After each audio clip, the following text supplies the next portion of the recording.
My family uninvited me from Christmas at the $8,000 chalet I paid for, so I canceled it and watched their perfect holiday dreams collapse. My name is Patrick. I'm 28, and my family's connection with me has always been complex.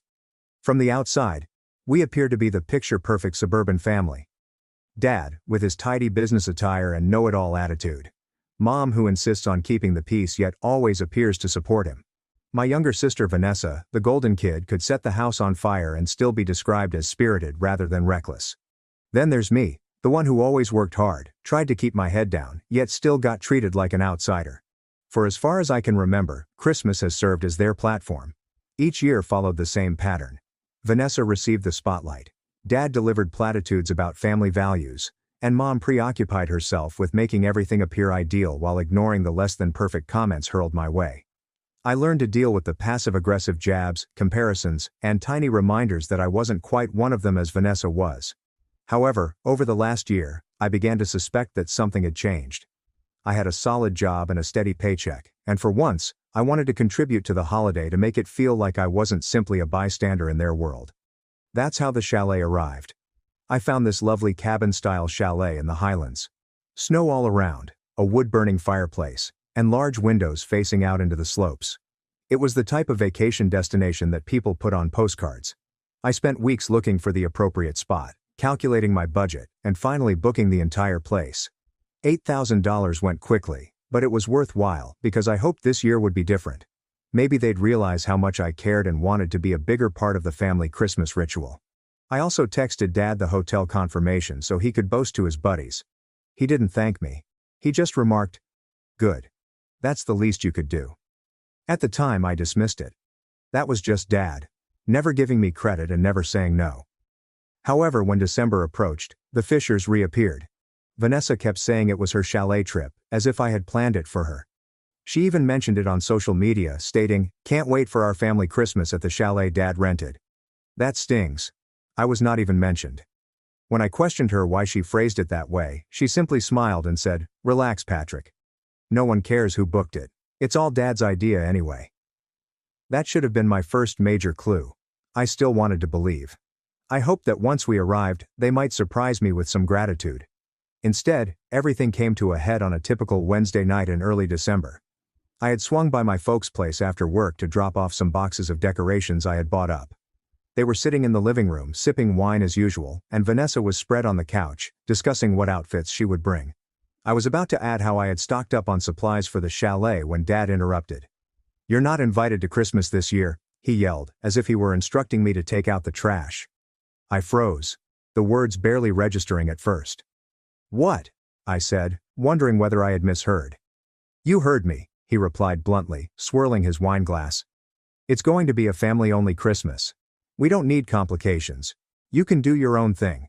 I recall giggling under my breath, more out of surprise than amusement. "Is it just the family?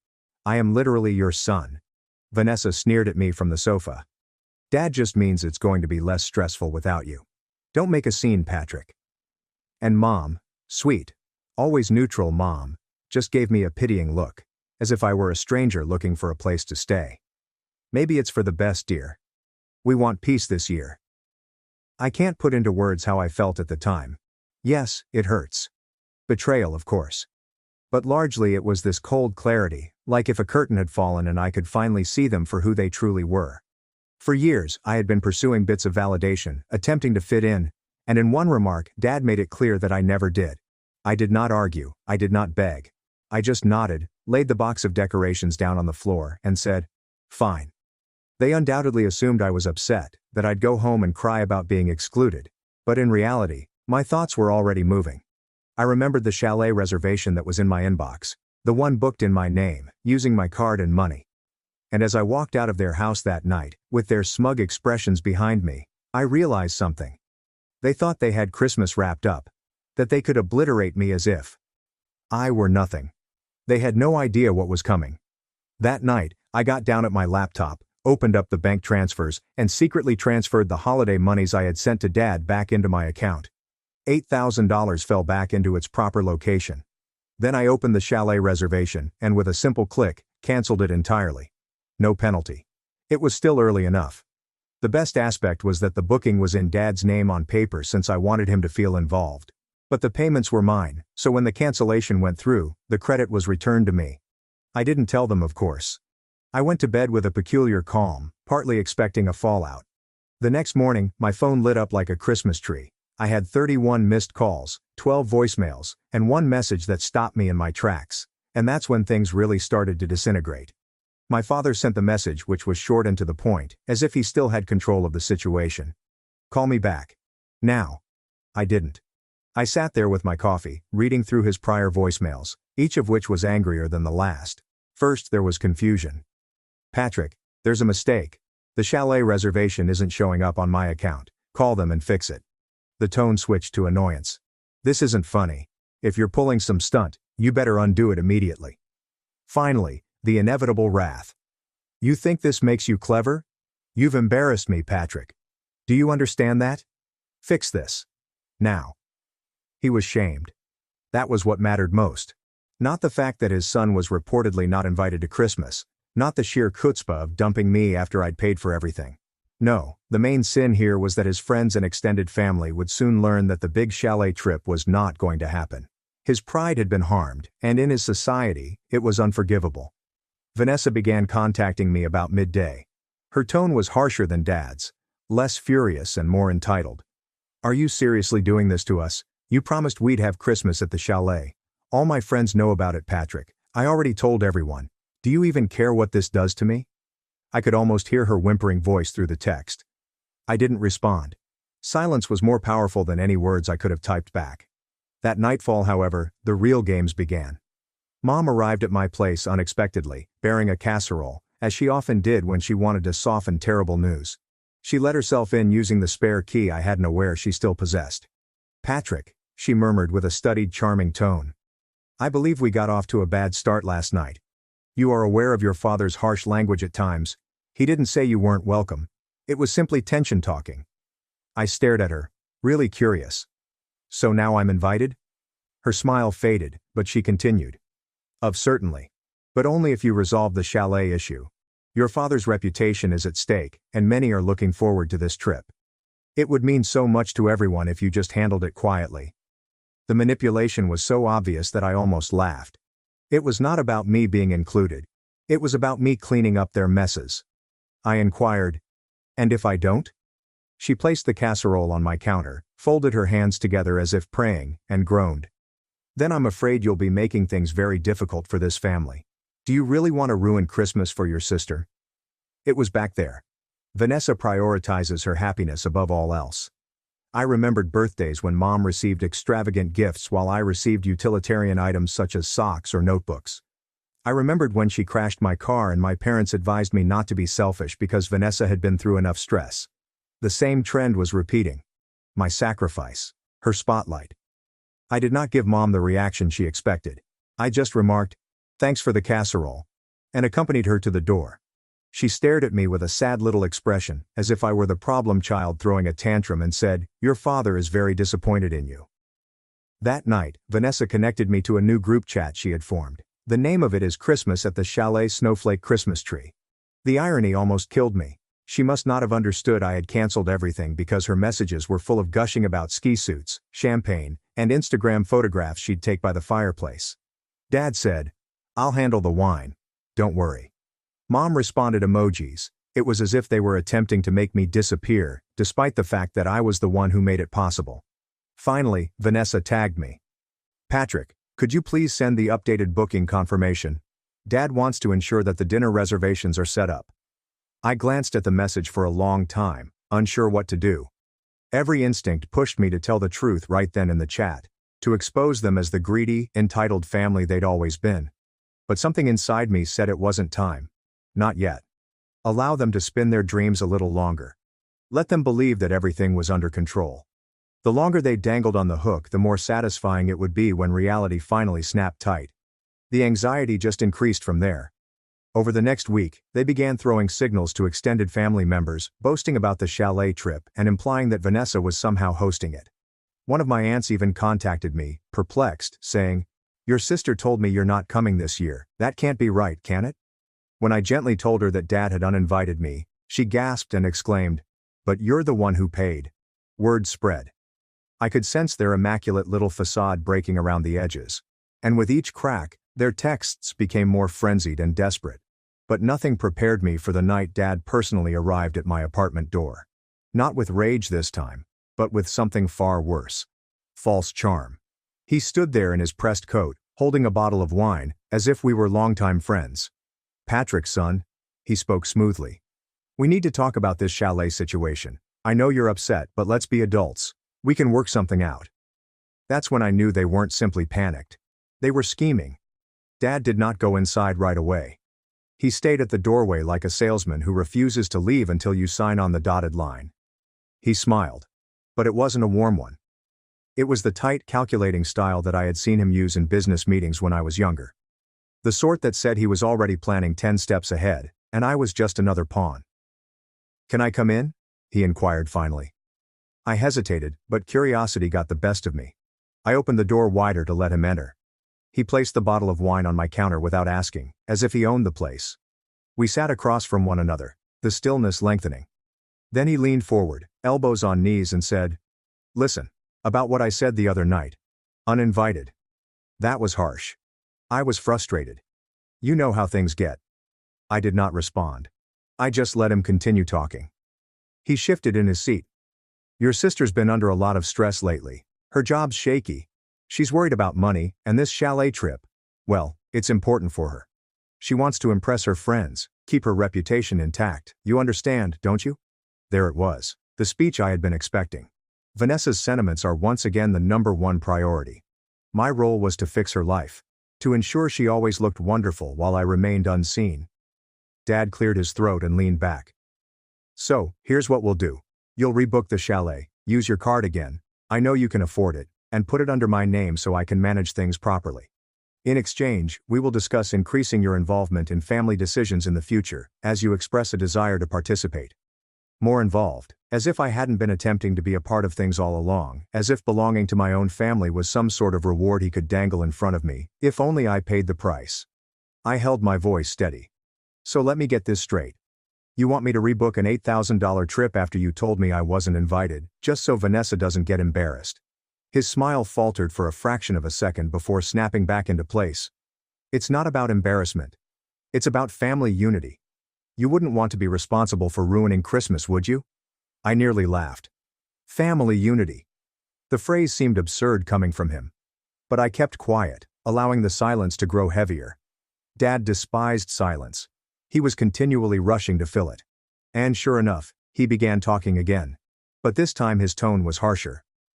"If you refuse, Patrick, you are sending a clear message to your mother, sister, and everyone else that you do not care about them. And if that's the path you want to go—" He hesitated, his eyes narrowing. "Then don't expect us to be there for you when you need us." That was the betrayal, not the words. I had known deep down for years that they would never truly be there for me. It was the coldness behind them, the transactional manner he presented it. For him, family was not about love or fidelity. It was leverage. I swallowed hard and kept my emotions in check. "So you're threatening to cut me off unless I pay for everything again?" Dad leaned back and crossed his arms. "Not a threat, just reality. You're old enough to understand how the world works. Nothing's free." That word shattered something in me. I recalled all the times I'd gone out of my way to aid them. The loans I provided after Dad's investments failed. I spent my weekends mending stuff around their house. Vanessa was lauded for doing the bare minimum, and I had showed unending patience. And here he was, staring me full in the eyes and insisting that none of it mattered unless I opened my wallet again. I'm not sure if he saw the change in my expression, but for the first time that night, I believe he recognized I wasn't going to cave. His phony charm crumbled slightly, and he whispered, "Don't make this harder than it needs to be, Patrick." But the treachery wasn't over. 2 days later I received a call from my bank. "This is a flagged transaction. Someone tried to exploit my account information to make a huge purchase. A reservation deposit for a chalet. And the name on the attempted booking was my father's." That was when the final thread of confidence snapped. When the bank informed me of the attempted booking, my initial emotion was not even anger. It was a strange hollow feeling, as if the floor had gone out from beneath me. I anticipated Dad would try to manipulate me, but I didn't expect him to go so far as to attempt fraud with my personal information.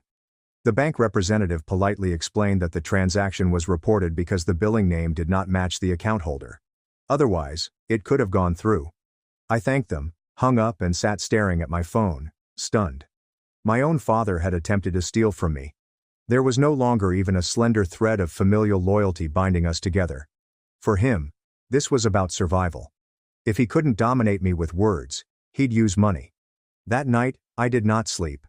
I lay in bed, rehashing everything. Vanessa posted about her chalet. Mom arrives with her casserole and guilt trips. Dad's arrogant expression at my apartment. And now this. The betrayal was complex and weighty, and for the first time in my life, I discovered something that horrified and liberated me. I did not have a family. Not really. The following few days were tough. Vanessa went into overdrive on social media, portraying me as the monster. She made a vague remark about selfish people who ruin everything. Of course, all her pals expressed their sorrow. A cousin even texted me personally, asking, "Did you really cancel Christmas?" With that, the story transformed.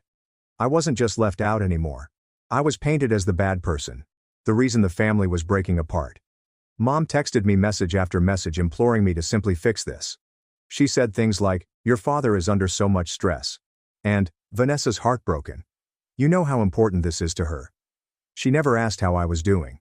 She never once acknowledged what they had done to me. At work, I found it difficult to concentrate.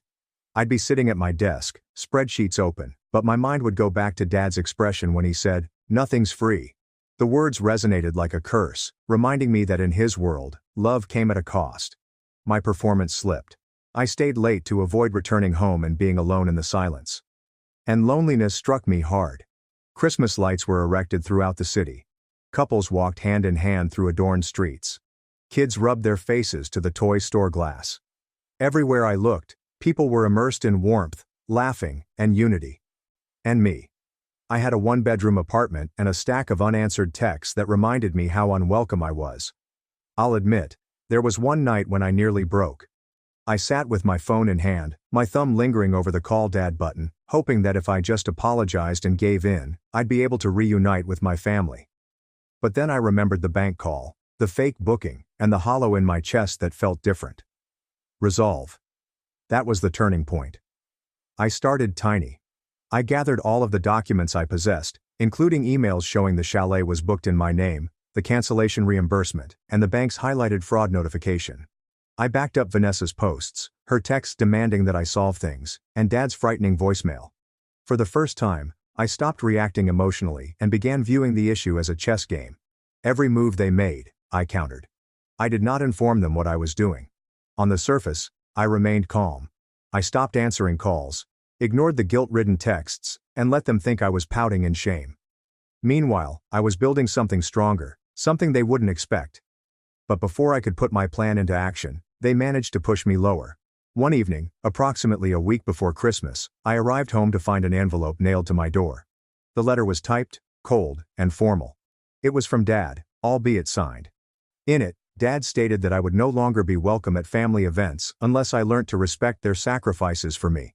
He stated that Vanessa deserved the chalet since she had demonstrated her loyalty, but I had just caused friction and disgrace. And the final line, I'll never forget it. "Patrick, you're not needed in this family. Consider this a warning."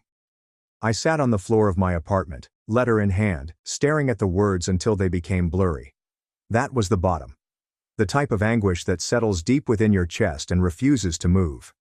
But, even in that abyss, something within me altered again. The youngster who had always sought their praise had bent himself to fit their pattern. That boy was gone. What remained was quieter, crisper, and more intentional. I was not going to struggle for their affection anymore. I was going to make sure they knew how it felt to lose what they believed they controlled. And so, in the solitude of that vacant flat, I started to plot. Something inside me came into focus after receiving that letter. It seemed like I'd spent my entire life hoping for a nod of approval that would never come. I immediately realized I didn't need it anymore. Instead of crushing me, their words, "You are not needed in this family," provided me with an unusual sense of liberation. If I was not needed, I owed them nothing. And if I owed them nothing, I could finally begin life on my own terms. The first step was to cut off the lifelines that had been quietly draining. For years I'd been assisting in ways I never realized. When Vanessa overdrew her account, I surreptitiously transferred her money. When Dad's investments plummeted, I'd cover a few bills. I'd often chip in for minor expenses like food, gas, and utilities. It was a habit created out of remorse and a desire to establish my belonging. But not anymore. I shut everything down. I changed my internet banking passwords, deactivated Mom's emergency credit card, and even diverted my mail to prevent snooping. It was like turning off a series of leaking faucets that had been running for years. Then I turned inward at work. Instead of dragging my feet, I began arriving early, putting in effort, and volunteering for projects I used to avoid. I believe part of me needed to immerse myself in something useful. But another part of me realized that every hour I spent on myself was one step closer to being free of their shadow. My supervisor noticed within a few weeks. By the new year, I was sitting in a meeting and hearing the terms, promotion and salary increase. For the first time, I had a sense of momentum. My bank account has grown. I didn't spend my evenings going through their seductive texts. I removed them all. Instead, I started going to the gym after work, which I had put off for years. The weights, the perspiration, and the slow but steady progress. It all became a ritual. My body grew stronger, and my confidence improved. I wasn't the same person who sat on the floor clutching that letter anymore. The transformation spread to other aspects of my life. I reconnected with old pals that I had separated myself from since my family did not like them. Julian, a college buddy, had his own little marketing agency and invited me to help with some freelancing work. What began as a side project suddenly grew into a significant source of revenue. Julian even quipped, "Man, you've been hiding your skills for too long. If your family doesn't appreciate you, don't worry, other people will." Those words remained. For so long, I had judged my worth according to their norms. But outside of their bubble, I was regarded, respected, and even admired. And this is where the actual power shift started. Remember all the paperwork I had secretly gathered? The chalet receipts, Vanessa's posts, a bank fraud notice, and Dad's voicemail. I started fitting them together like puzzle pieces, not out of spite at first, but to assure myself that I wasn't crazy. The evidence was plainly there. They had attempted to delete, distort, and steal from me. And I had proof. The longer I looked at it, the clearer it got. If I desired retribution, it wouldn't be through ranting or emotional outbursts. It would require precision, patience, and allowing them to dig their own hole as I stood at the perimeter with the spotlight. Meanwhile, life outside their orbit only became brighter. Julian connected me to contacts who opened possibilities I had never imagined. New contracts, larger clientele, and more money than I'd ever made before. I moved into a larger apartment with floor-to-ceiling windows viewing the metropolitan skyline. Every night, I'd stand there, glass of wine in hand, gazing at the glittering lights on the horizon and thinking, this is mine. Not theirs. Mine. It was not about money or status. It was about finally creating something they couldn't touch, claim credit for, or take away. And each step forward stoked my fire, now one of determination rather than desperation. They were still sending messages, of course. Vanessa attempted the guilt trip. "You're wrecking everything. Why are you doing this to us?" Dad issued veiled threats about destroying bridges. Mom played the martyr, writing things like, "I lie awake at night worried about you." But where those words used to wound, they now only scratched me. I did not even respond. Silence became my most effective weapon. Because deep inside, I knew something others did not. They had already released their grip on me. They would soon lose much more than that. But I wasn't about to rush it. I was going to let time and success do the work. Allow them to become comfortable in their illusions. Because when the time came to strike back, it would not only be satisfying, but also indisputable. And then one afternoon, I discovered something that altered everything, something that transformed all of my quiet planning into an obvious, direct path to vengeance.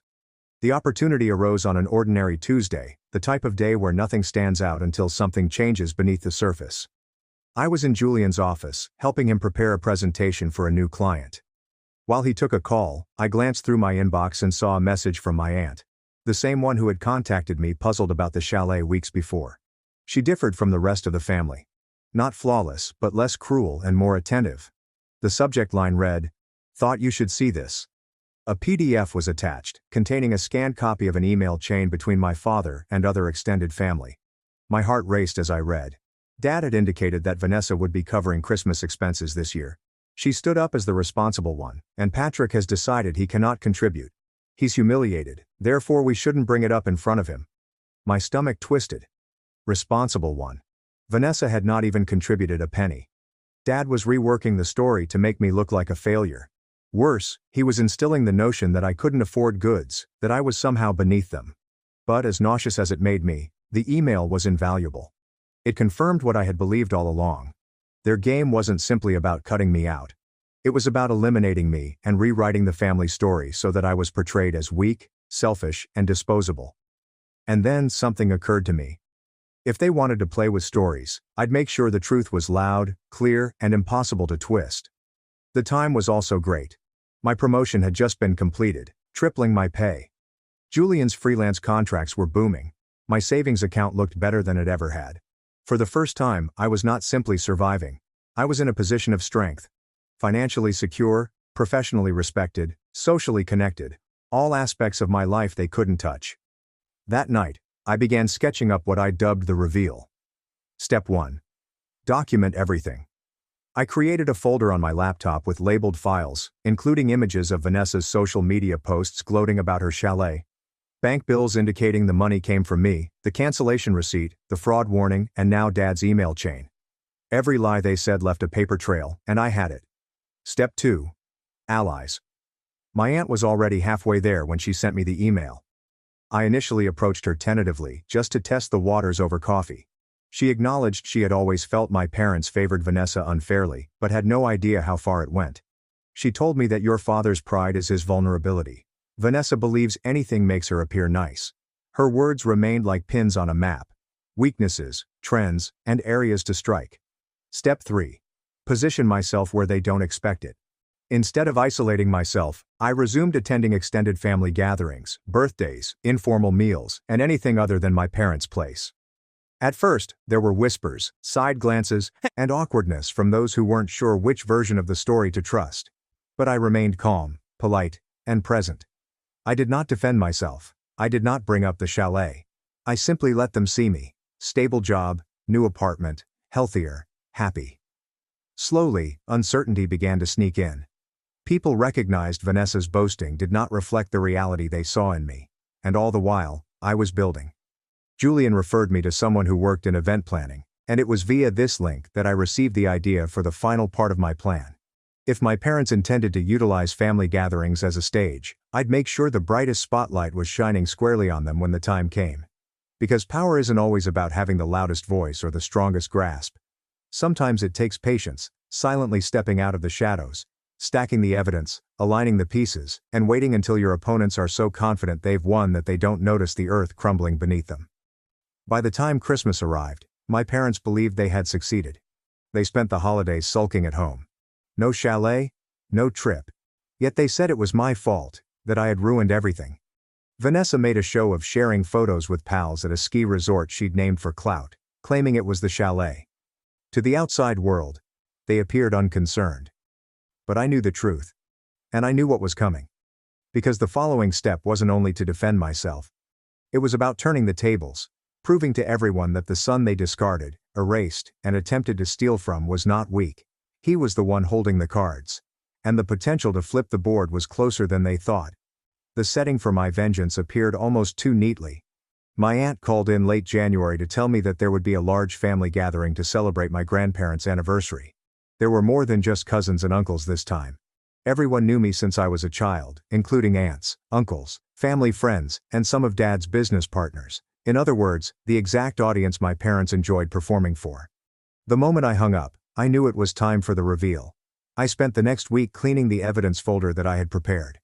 Every receipt, screenshot, and voicemail was carefully organized into a presentation file that I could open on my laptop and project onto a screen as needed. But the beauty of my approach was that I didn't have to yell or accuse. I merely had to present the truth quietly and deliberately, allowing their own words to do the damage. The night of the anniversary, I entered the dinner hall wearing the suit I had purchased with my promotion bonus, crisp and tailored, with a modest message. I wasn't the helpless black sheep they'd portrayed me as. I shook hands, smiled, and took praises on how well I looked. My folks quickly spotted me. Dad stiffened, Mom's polite smile wavered, and Vanessa rolled her eyes, as if I had interrupted her event. I could sense their dissatisfaction simmering, which just drove me more. Dinner was served, wine poured, and speeches delivered. Then followed the informal discussions around the tables. I waited until Vanessa brought up the chalet, because she couldn't resist. She laughed loudly, telling a cousin. It was such a disaster because Patrick bailed at the last minute. Honestly, Dad and I had to scramble to make Christmas decent, but you know, some people just can't handle responsibility. Her words were bait, and I took them. I laid down my drink calmly and replied. That's interesting, Vanessa. Because from where I sit, it looked a little different. The table fell silent. Dad quickly interjected, his voice calm but strained. Let's not air family drama here. Tonight's about your grandparents. It made me laugh. I agree. It's about family, which is why it might be nice for everyone to know the full story since you've already started it, Vanessa. I removed my laptop from my bag. I hadn't intended to make it theatrical, but sometimes the circumstance demands it. I asked my cousin to assist me switch inputs on a projector that had been set up for a slideshow of old images. Within seconds, my screen illuminated the wall, and I showed them. First, I received a chalet confirmation email with my name and money clearly displayed. Gasps were heard around the room. The cancellation notification with the reimbursement information was then returned to me. Vanessa's posts bragging about her chalet were followed by Dad's email chain alleging Vanessa had paid for everything. Finally, the bank issued a flagged fraud alert with his name on it. I did not raise my voice once, I did not accuse or dramatize, I simply stated, this is what happened. I paid for the chalet, they told me I wasn't invited, and when I canceled it, they attempted to use my account information without my permission. The silence that followed was oppressive, you could hear forks clinking against plates. My parents' faces were pallid and frozen. Vanessa spewed something about me distorting things, but the proof was right there, incontrovertible. Then came the murmurs. My aunt shook her head as my uncle mumbled, I knew something was off. Even one of Dad's business acquaintances leaned back and whispered, unbelievable. For once, I wasn't the outsider, I was not the one being sacked.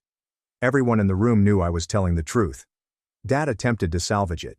He rose up, glass in hand, and said, let's not overreact. It was a misunderstanding. But I stopped him off, remaining cool. A misunderstanding is forgetting to invite someone. This was deliberate, and I think everyone here deserves to know what family values mean to you. The word values hovered in the air like a blade. Mom eventually broke down, whispering, Patrick, please stop. But it was too late. The damage was done. Their carefully designed facade had shattered in front of the very individuals they wished to impress. I didn't stay very long after that. I did not need to. As I left the dining hall, I could still hear the comments and inquiries directed at them. For the first time in my life, the weight was lifted off of me. It was on them. And the joy of walking out into the chilly night air with my head held high was unlike anything I had ever experienced. But the fallout was only beginning. The consequences were immediate.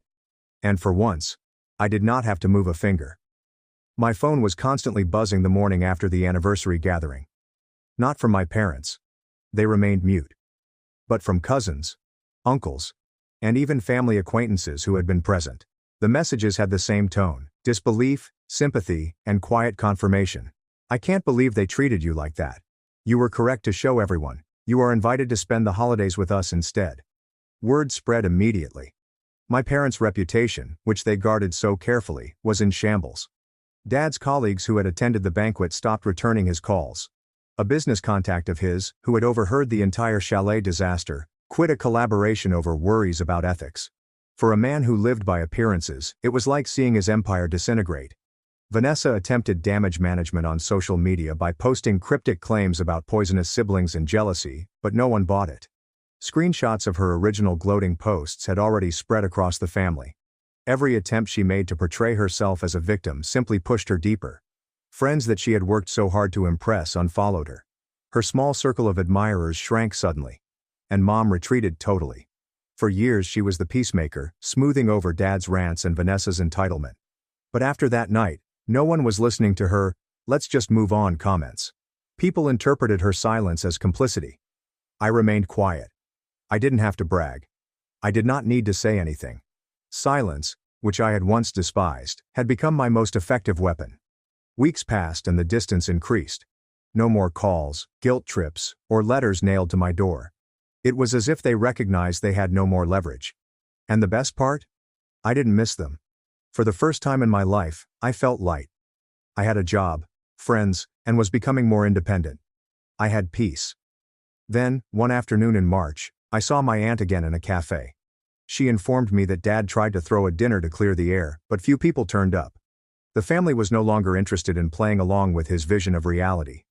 "You don't realize it yet," she explained, smiling. "But you won. Not just against them, but against the hold they had on you." That night, I went home, stood by my apartment's window, and looked out at the city lights. For years I'd begged to sit at their table, bent myself to suit their shape, and carried the weight of their approbation like a burden I couldn't bear. But I didn't need it anymore. I had created something stronger that they couldn't change or take away. Their chalet vacation had failed. Their reputation had crumbled. Their grip on me was gone. As I moved away from the glass, a smile pulled on my lips. Because in reality, they had not barred me from attending Christmas. I had denied them entry into my home.